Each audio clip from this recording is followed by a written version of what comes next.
In the city of Savannah, where the past blends with the present in a fog of secrets, Detective Sarah Mitchell finds herself trapped in a deadly game of intrigue. The brutal murder of businessman William Kane unveils a blacklist, powerful names involved in crimes no one dared to expose. But as Sarah gets closer to the truth, strange accidents begin to happen. Whispers echo in the shadows, and an overwhelming sense of being watched takes over her days. The line between reality and delusion blurs, and she realizes that she's not just racing against time to solve the case. She's fighting to save her own sanity. The city seemed to breathe with an unsettling calm that morning. Savannah was a place with a rich history, where every street carried echoes of past lives, and every corner seemed to hide a secret. Sarah Mitchell was used to the discomfort the city brought, but since William Kane's murder, something deeper had taken hold of her spirit. It was as if a shadow was always present, just at the edge of her vision. Kane's body had been found in his luxurious mansion, a scene that looked more like an execution. No signs of forced entry, nothing out of place. Just the businessman, lying in his bed, with a single bullet hole in the middle of his forehead. The gun, of course, was nowhere to be found. Sarah had seen many bodies in her career, but something about Kane's expression deeply unsettled her. A mix of terror and resignation, as if he knew his fate had been sealed long before that trigger was pulled. As she reviewed the evidence, a file caught her attention. It was the infamous Blacklist. Names of politicians, businessmen, and underworld figures in Savannah, all connected to Kane in some way. What did he know that led to his death? And who would be willing to kill to protect these secrets? The phone rang, breaking the growing tension in the air. She answered, and the voice on the other end was tense, almost a whisper. "Sarah, you need to get off this case. Now." She recognized the voice immediately. It was Matt, an old colleague from the department, someone who had a knack for showing up when things were about to fall apart. "Matt, I'm in the middle of an investigation." "No, you're in the middle of something much bigger than an investigation. I've seen the list, and what's behind it, you can't even imagine. If you keep going, they'll come after you too." Sarah's stomach twisted. She knew Matt well enough to know he wasn't the alarmist type. But something in his voice made her pause. Something much darker was at play. She hung up the phone without making any promises. Her mind was racing. Savannah, with its old mansions and streets lined with oak trees, had always had an air of mystery. But now, it felt like the very fabric of the city was unraveling, revealing a much darker side. Sarah stood up, ready to continue her investigation. But as she left her office, a strange chill ran down her spine. The feeling of being watched returned, this time with suffocating intensity. The wind blowing through Savannah's streets that night seemed heavy with a presence. Something invisible yet palpable. Sarah Mitchell drove down the narrow, winding roads of the city, the oppressive gray sky reflecting her mental state. Every traffic light seemed to take too long, and the cars around her moved in slow motion, as if time itself was distorted. She glanced again at the envelope resting on the passenger seat. Inside, the pages of the Blacklist were etched in her mind. Names of prominent figures all linked to William Kane. Influential politicians, powerful businessmen, and even shady figures from organized crime. But the more she investigated, the more she realized this wasn't just a murder case. This was something much bigger. She parked in front of her building, a Gothic structure that matched the city's eerie atmosphere. The streetlights flickered, as if they too were affected by the invisible tension in the air. Sarah stepped out of the car, but before entering her home, she looked around. For a moment, she felt someone watching from the shadows. Her eyes scanned the silent street, but there was no one there. She entered her apartment, locking the door more forcefully than usual. The silence inside was almost suffocating. The feeling of being watched, which once seemed like fleeting paranoia, now settled in her mind like a constant presence. The wind rattled the windows, sounding like distant, disturbing whispers. Her breathing was heavy, and she found herself checking her phone, hoping for a call from Matt. But the only thing she found was an anonymous message. "You're in danger. Get out now." The phone slipped from her hand, hitting the floor with a hollow thud. Panic surged through her spine like a cold wave. Sarah knew this was no coincidence. Not anymore. Not after everything she'd uncovered. She glanced at the envelope on the table and, in a sudden rush, opened it again, flipping through the pages of the list with trembling fingers. Kane's name was there, at the top, followed by names that together formed a web of intrigue that entangled the entire city. Each name seemed to hold secrets, but one at the bottom of the list made her stop breathing for a second. Matthew Hayes. Matt's name was on the list. Her heart raced, and her mind began to spin in a whirlwind of doubt. What did Matt know? Why had he never mentioned being involved? Could he be one of those responsible for Kane's murder?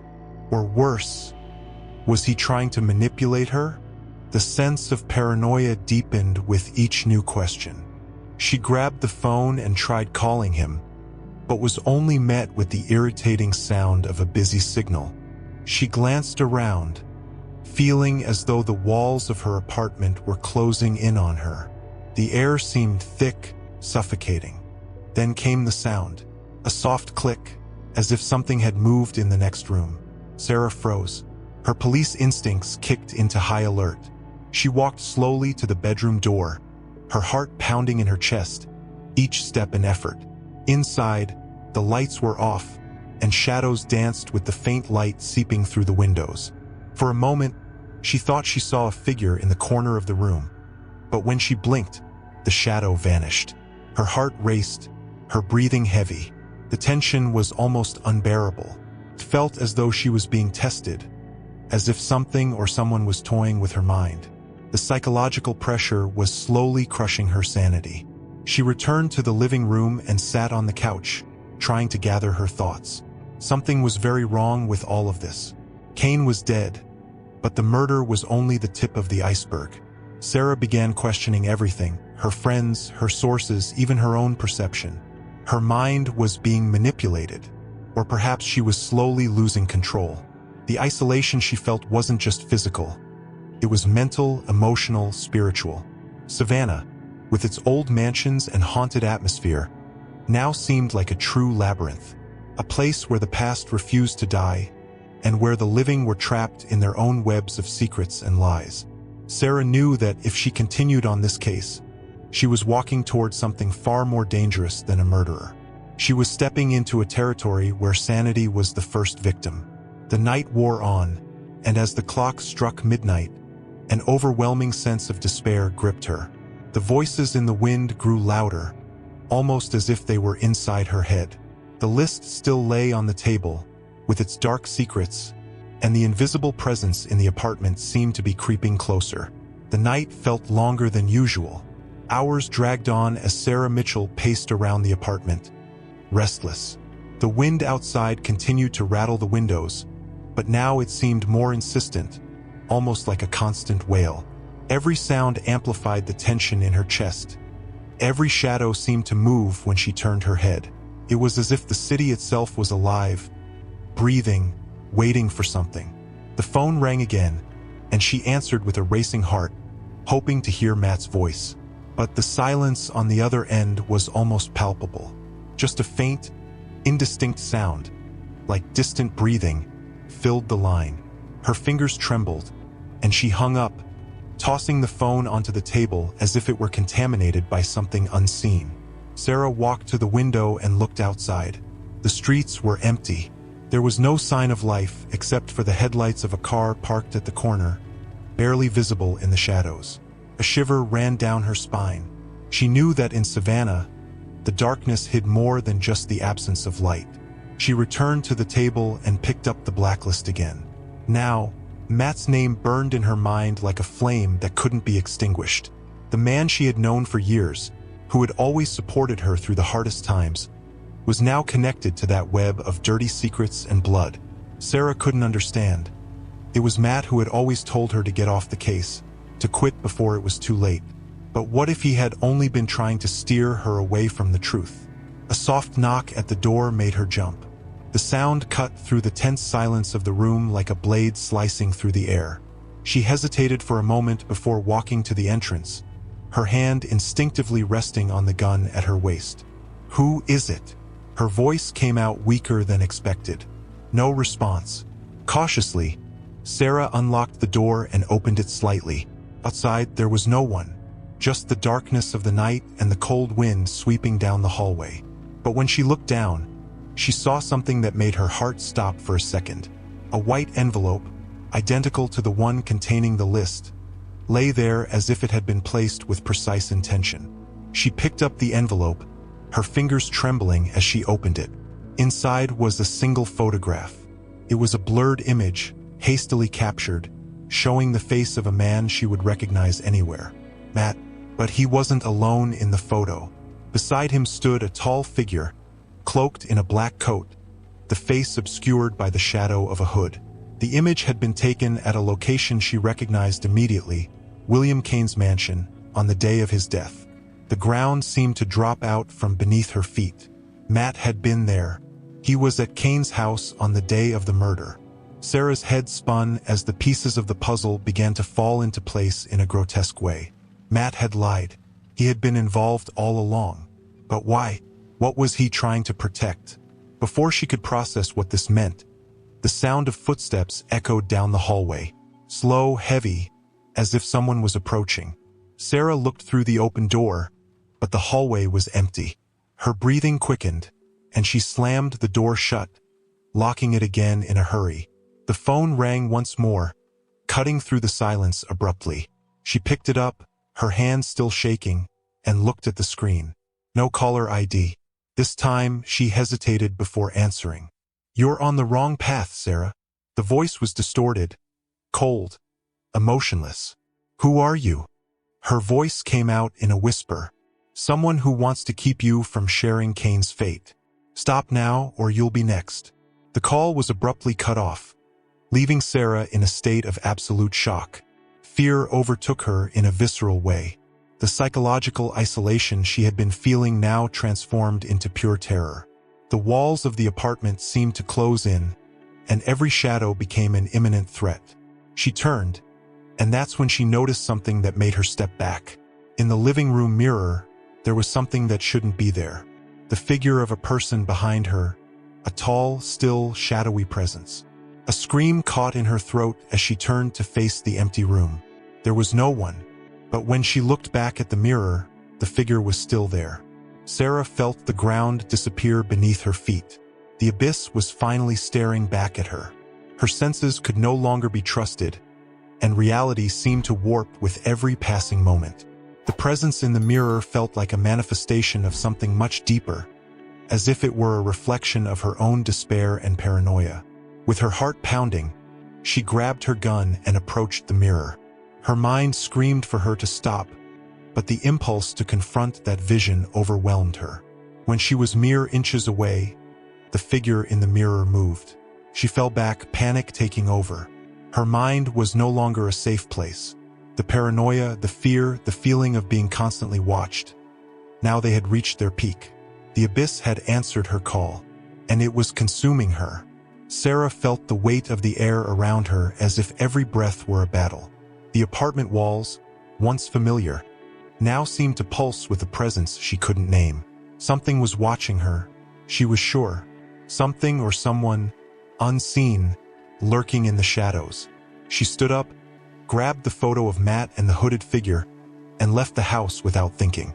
The early morning in Savannah was dense and silent, as if the city was mourning something only she could feel. She drove through the empty streets, her mind swirling around the image of Matt at Kane's house. The betrayal burned in her chest like a slow poison, corroding her trust, her memories, her very identity. William Kane's mansion loomed in darkness when she arrived, its large, empty windows resembling blind eyes watching the night. She hesitated, but knew she had to go in. She knew the truth was inside, waiting for her, like a wounded animal hiding in the depths of the house. When she opened the door, she was greeted by thick silence. Every step she took echoed through the empty corridors. The sound of her feet on the wooden floor amplified, as if the space around her was folding the sound back to her. The mansion had a presence, a weight. The lights were off, but she knew the way. She had been there before during the investigation. But this time, the mansion felt different. Something darker lingered in the air. Her eyes passed over the old paintings on the walls, portraits of stern figures that seemed to watch her with accusing gazes. She shouldn't be there. She reached Kane's office and found the door slightly ajar, as if it had been waiting for her. When she entered, the smell of dusty books and old leather filled her senses. There was a single lamp lit on the desk, casting long, distorted shadows that seemed to take on a life of their own. Sarah approached the desk, observing what lay upon it. The envelope. The same envelope she had found at her door earlier was now there. But this time it was open, and inside was something different. It wasn't a photo. It was a cassette tape like something from an old movie. Next to it, a tape recorder sat silently, almost like a relic from another era. She hesitated for a moment, but the urge to uncover the truth forced her to act. With trembling fingers, she placed the tape in the recorder and pressed play. The initial sound was static, the hiss of the tape unwinding. But then, a voice filled the room, cold and calm. "Sarah, I told you to stop." The voice was Matt's. Her heart stopped. What was he doing? She looked around, as if expecting him to emerge from the shadows, but the room remained empty. "Now it's too late. You've seen too much, you know too much." This list, the sound of papers being handled came through. It's not just a list of names. It's a death sentence. And you, Sarah, have already signed yours. She stepped back, fear taking over. Was Matt behind everything? Had he been involved all along? Her mind was collapsing, trying to process the information, but it was like trying to grasp smoke with her hands. The recording continued. William Kane knew too much. He thought he could escape, but no one escapes. Not even you. What you've seen, what you've uncovered, it will destroy you. Savannah has always been controlled by this network, Sarah. A network of secrets, of corruption. And you've stepped into the web. The static returned for a moment, and then the voice changed, distorting, as if something was interfering with the recording. You're so close now, Sarah. So close to discovering what really happens in the shadows of this city. The voice now sounded different, deeper, almost inhuman. But you won't leave. You're already inside the abyss, and it's staring back. The sound cut off abruptly, leaving the room silent once again. But Sarah could no longer breathe. The terror squeezed her chest. She felt surrounded, as if something invisible was slowly closing in, ready to strike. Then, the sound of footsteps echoed down the corridor. Slow, deliberate, getting closer. She turned toward the door, gun in hand. Panic burned in her mind, and the mansion seemed to shift around her, the shadows stretching and twisting, as if something monstrous was moving within the walls. The footsteps stopped on the other side of the door. For a moment, there was a deathly silence. Then, the door slowly creaked open, revealing a figure cloaked in shadows. The face was hidden, but she knew who it was. "Matt, Sarah," he whispered, his voice soft, but filled with something she couldn't understand. "Why didn't you stop? Why did you have to keep going?" His gaze was empty, lifeless. There was something deeply wrong with him, as if the man she once knew had been replaced by an empty shell. She raised the gun, but her hands were trembling. "You're at the bottom of the abyss now, Sarah, and there's no way out." He stepped toward her, his dark eyes reflecting the shadows that surrounded her. Sarah's mind was fracturing. What was real? What was hallucination? She no longer knew. Terror consumed her entirely, and she felt tears stream down her face. The sound of the wind outside was now a distant roar, as if the world was collapsing around her. She pulled the trigger, but the sound that followed wasn't the gunshot. It was laughter, a deep, guttural laugh echoing through the walls of the mansion. And then the lights went out. Sarah fell to her knees, the laughter continuing, filling her mind, and everything around her dissolved into darkness. Days passed since the incident at William Kane's mansion. Sarah hadn't been seen since that night. The Savannah police found the door to the house open, the lights off, but no sign of a struggle. The furniture remained untouched, as if no one had been there. Everything pointed to her simply vanishing. At the station, the reports from her investigation were filed away without any conclusions. No one wanted to stir the dark waters Sarah had disturbed. The names on Kane's list were never revealed to the public, and the case was officially closed as an unsolved disappearance. The city moved on, as it always had, burying its secrets under layers of silence and complicity. But for those at the center of the conspiracy, the shadow of Sarah Mitchell never disappeared. In the dead of night, whispers of her name echoed through the halls of the powerful. She was dead, they told each other, but none truly believed it. They all felt, in some way, that she was still there, watching, waiting for the right moment to emerge from the darkness. Matt, the man who had once been her ally, also vanished. Some said he fled, trying to escape his own guilt. Others believed he had been silenced by the same force that tried to bury Sarah. But no one knew for sure, only that he too was gone. On the streets of Savannah, rumors began to swirl that Sarah's ghost wandered at night, walking the narrow alleys, lurking in the dimly lit corners. They said that anyone who looked directly into her eyes would never be the same again. Her presence was felt in every shadow, at every quiet corner, like an open scar on the city, a wound that could not be healed. She had become a legend. The few who still remembered her spoke in whispers, a detective who got too close to the truth and paid the price. But what no one knew was that Sarah, deep down, was nowhere, neither alive nor dead. She was trapped in a limbo, a place where time did not exist, where shadows intertwined and terror was constant. The last time anyone saw her, she was sitting in a dark corner of Kane's mansion, her face pale, her eyes fixed on something no one else could see. The laughter that had echoed through the walls that night still haunted her, the sound of her own sanity slowly fracturing. She never left the mansion. Now Savannah returns to its routine. Tourists continue to take photos of its beautiful squares and tree-lined streets.